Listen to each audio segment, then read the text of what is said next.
just as two of Jesus' disciples, Cleopas and another whose name we don't know, found themselves bewildered on that first Easter Sunday as they walked along the road to Emmaus.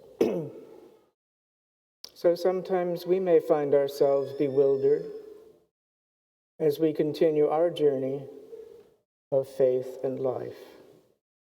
We may also find that we're not alone on our journey, but are accompanied by other disciples, named or unnamed, although they may sometimes be as bewildered as we are.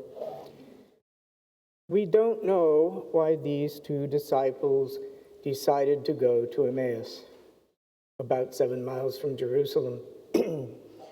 Perhaps they just wanted to get out of the holy city after those intense days of the Master's suffering and crucifixion and the yet unverified reports of his resurrection.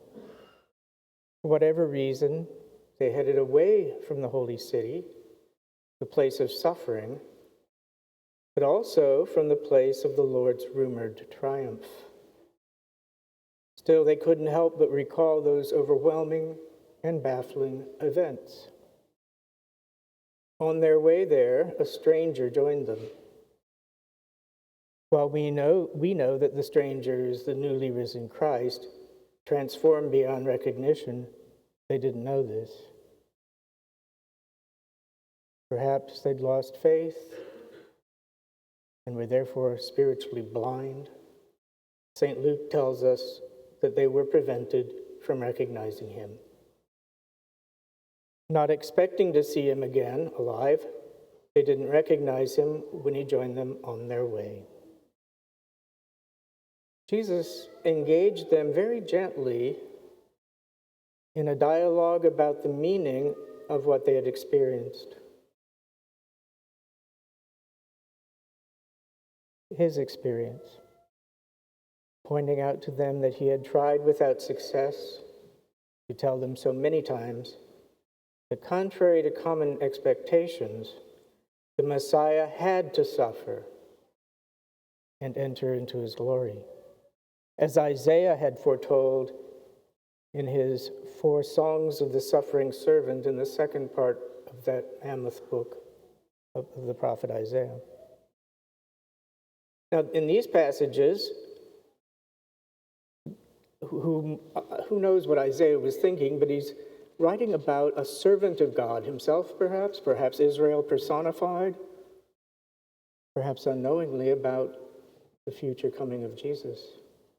Someone who would suffer and his suffering would benefit God's people.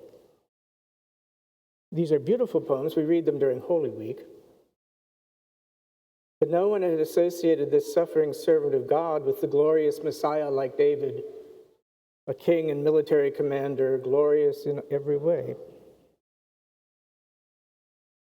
Nobody connected the two until, at this point, the disciples realized by encountering the risen Christ that the suffering servant who had died a shameful death on the cross had been gloriously raised to kingship and power forever in his resurrection.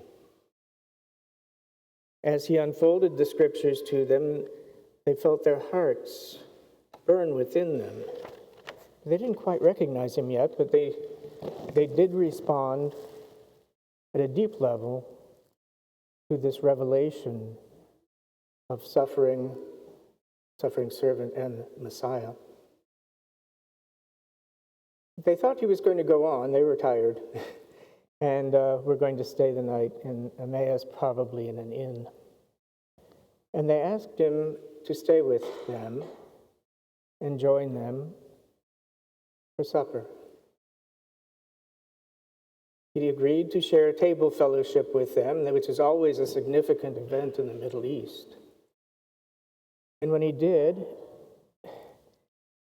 what he had done at the Last Supper just a few days before. He took, blessed, broke, and gave the Passover bread in the cenacle in the upper room the night he was betrayed. At this point, they recognized him. whereupon he vanished from their sight, because his purpose in joining them had been fulfilled. Now they believe that Jesus has been raised from the dead and that death itself has been conquered.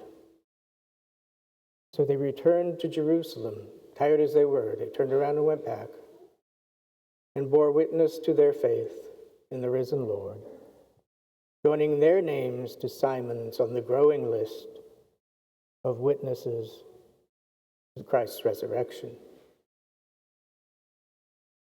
We may not know why we are going to our Emmaus, wherever that may be, or leaving our Jerusalem, or why we are on a journey at all. As I said before, we may find that those with us on our journey are as baffled as we are as they try to make sense of the events of their lives. But at least we're not alone.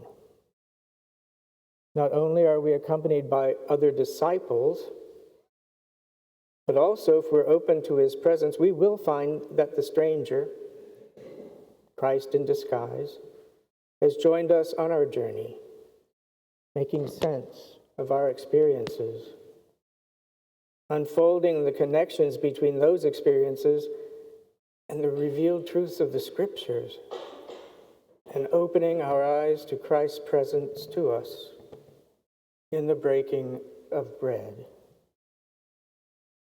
Our life's journey will mirror what we do here at Mass. For here we gather as disciples. Here the Scriptures are unfolded to us. And here Christ is made present. Really, truly, wholly, and substantially present in our table fellowship, in the breaking of the bread.